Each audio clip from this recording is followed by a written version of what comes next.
What happens when society stops taking care of its people?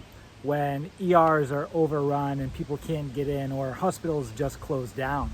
When grocery prices shoot through the roof and people can't afford the staples they need to survive? Or when people lose housing because they lose their jobs and can no longer pay their rent or mortgage? What happens when the basic aspects of social safety net cease to function or just simply vanish? We prepare and we protect each other. And that's where mutual aid comes in. Hi everybody, this is Jared, and today I wanted to talk about the buzzword that's all over the internet when it comes to fighting this authoritarian takeover and protecting ourselves and each other, mutual aid. But a lot of people hear the term mutual aid and they don't really understand what it means. They think it means donating some cans of food to a local food pantry, or signing up and making a donation on a GoFundMe, maybe volunteering at a ride share once a month. Mutual aid goes much farther than that. The fact is, mutual aid is not about charity, it's not a top-down structure, and it's not just about kindness. It's about solidarity.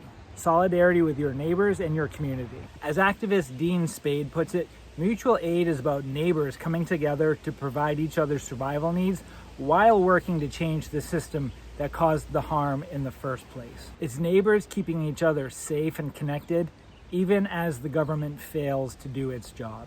And the reality is the Trump regime is slashing what's left of the social safety net and creating these shortcomings in our protective services. And we know what's coming.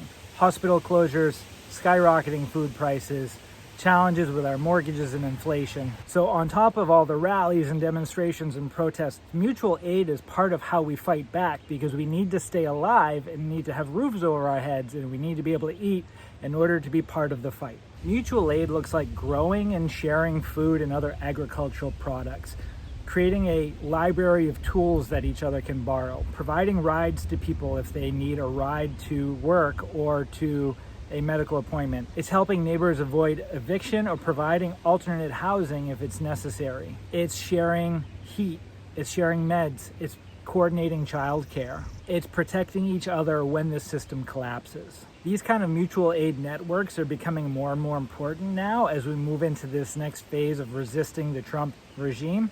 And that's why Activate Maine has developed its own mutual aid hub at activatemaine.com for all of our viewers and all of our visitors to be able to access basic information about how you can get started building your own mutual aid network in your community. Activate Maine has always been about empowering hyper-local communities to take care of themselves and each other.